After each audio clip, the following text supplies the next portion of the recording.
In western Uganda, the Mpanga River rises in the Rwenzori Mountains. Mpanga in our language means the land of free and fertile soils to feed us. It is true that the land here is very fertile and suitable for farming. In my country, almost everyone works and lives off the land, just like in my family. My name is Letitia. I live in Kamwengi in the village of Genkoma. This is where my husband Herbert and I started our family. We have 4 children at home, Abel aged 12, Deborah aged 9, Felician aged 7 and my youngest, Patricia, aged 5.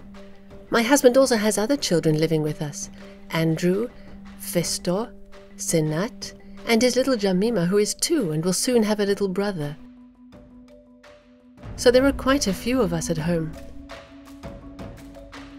I mainly produce bananas. We produce them for our own consumption and we also sell them. For the last 3 years, with a group of neighbours and a local association supported by Illa de Pay, we have been getting together to discuss and share our farming techniques and knowledge. Together, we look for solutions to improve our food security. My favourite exercise is when we design the farm of our dreams. This morning, we are reviewing our farm plan with a neighbour. In a farm plan, it is a good idea to include several crops for food security, which helps fight hunger. Diverse plants like fruit trees, agroforestry for example, but also goats and cows. They support each other's growth. This plan involves the whole family. Children need to be included because they often have ideas to contribute to the project.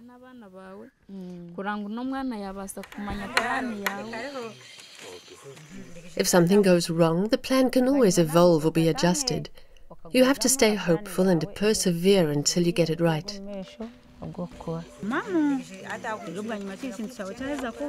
My husband and I dream of building a brick house. I would also like us to have more goats and chickens and even cows so that my children can drink milk every morning before school.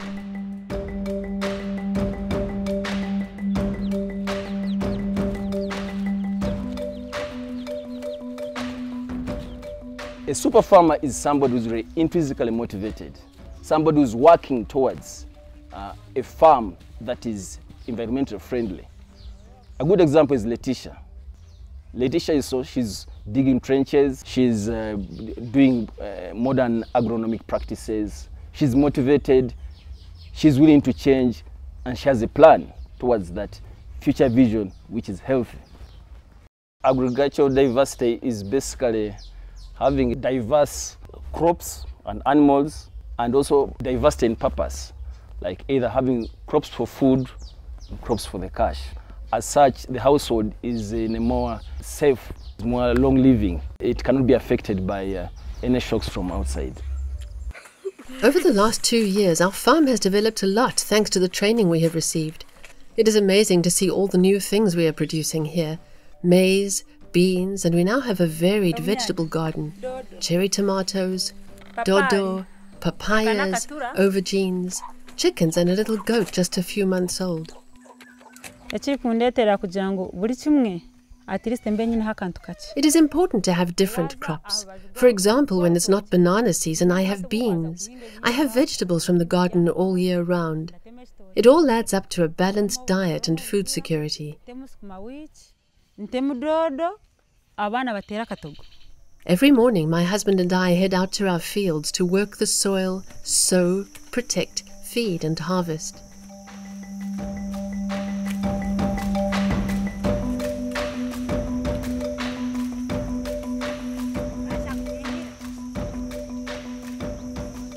The main difficulties our farmers in Uganda face include unpredictable climate. My biggest challenge is the prolonged drought. In previous years we had a lot of rain in March. However, this year it has not rained yet. It is a problem for production.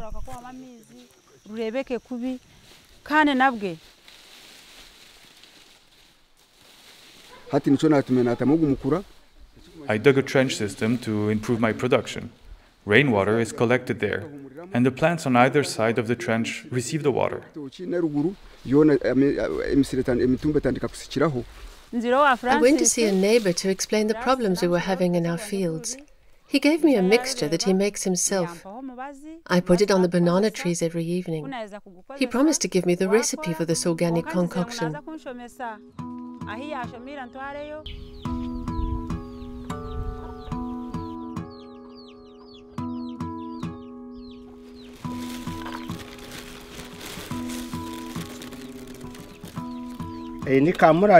Red chilies.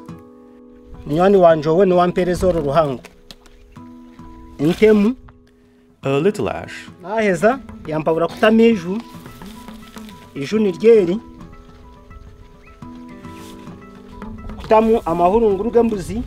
Sheep droppings.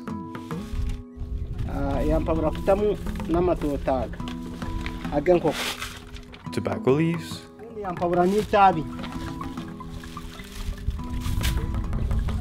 Water.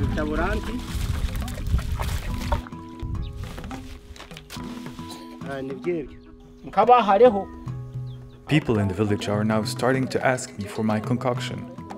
Even people from further away are coming to buy some from me. With the neighbors, I do a swap. They bring me ingredients and I give them a bit of concoction.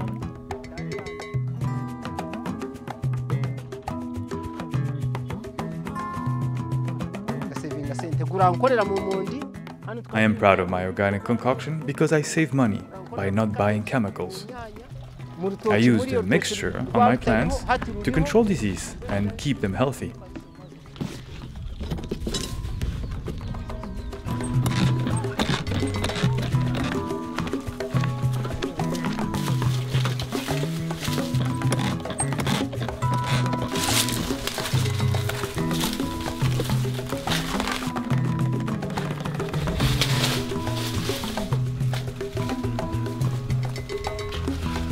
Andrew.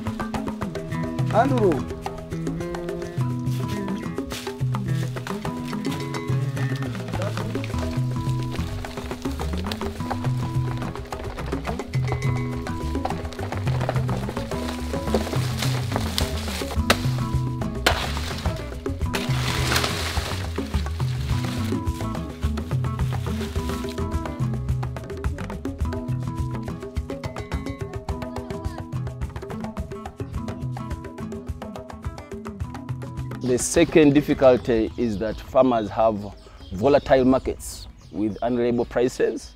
When the bananas are ripe, we sell them. We can also store our maize and bean crops in granaries and wait for prices to rise. When the price has risen, I sell and keep the money for school fees or other needs. Last season, I was able to pay for my daughter's health care thanks to the maize that was no longer on the market. With the support of Ilade, we set up a farmers group. I sell my produce, particularly bananas, at the Kabambiro market.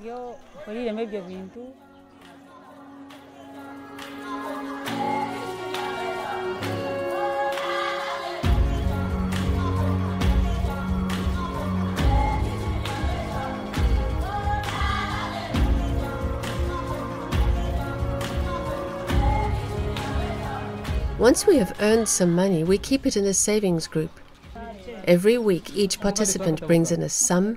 We add the money to the communal box locked with 3 padlocks, and by the end of the year, we've saved some money. It is like a bank between neighboring farmers. The advantage is that cash is kept safe and you're able to borrow money when you need it.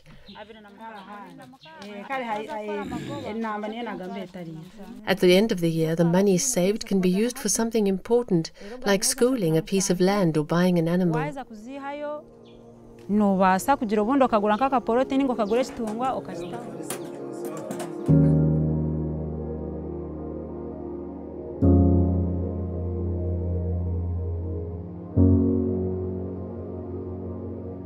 We are also promoting our farmers to alternative sources of income, like bio-briquettes, arts and crafts, as well as beekeeping. These, first of all, are environmentally friendly. They don't harm the environment, but they offer a diverse source of income as well.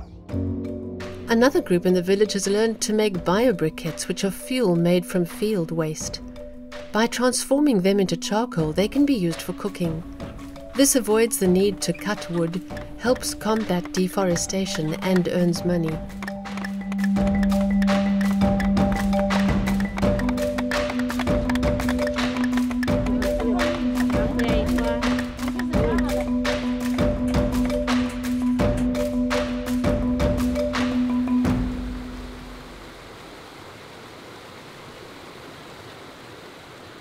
The super farmers don't stay with the knowledge for themselves, but these super farmers actually share this knowledge with neighbors, relatives.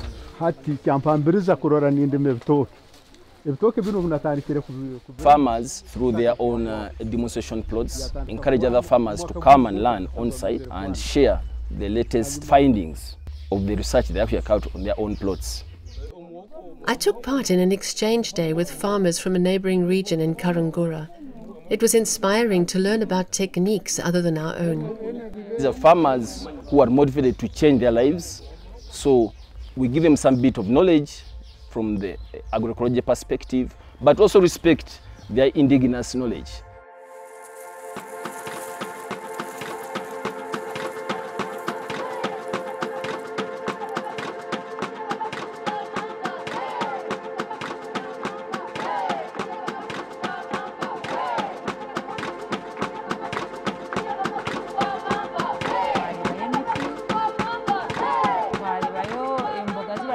We visited nurseries, coffee plantations and vegetable gardens.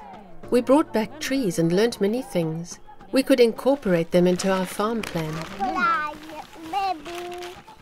There is the vegetable garden, there is the goat, the banana plantation, the mango tree, and on the other side are the toilets.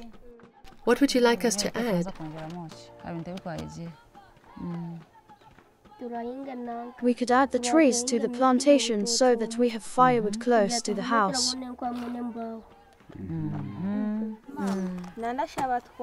I suggest we add oranges, squash, and new fruit trees. I'm adding the vegetable garden and the trees.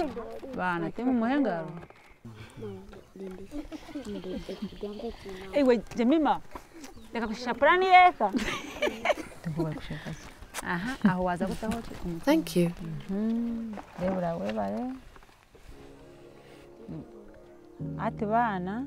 These are the plants we received in Karangura. We can plant them with the banana trees. Their leaves will make fertilizer and we'll have wood for the fire. Are we going to plant it?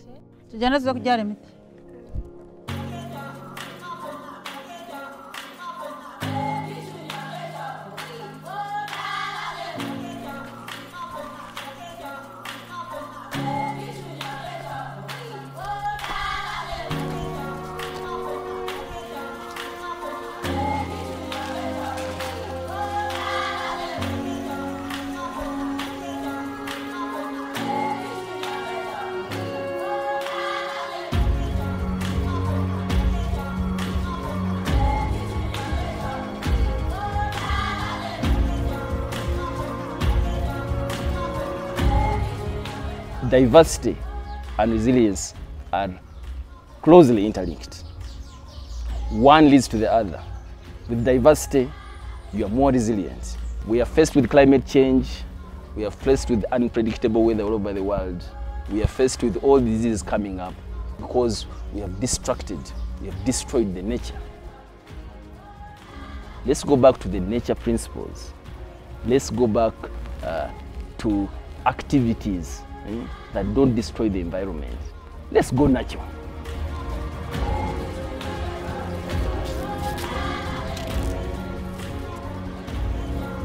If we take care of our nature, our biodiversity, if we vary our production, if we develop activities that give us an income, I know that I'll be able to offer each of my children what I want most: food every day and the schooling they deserve.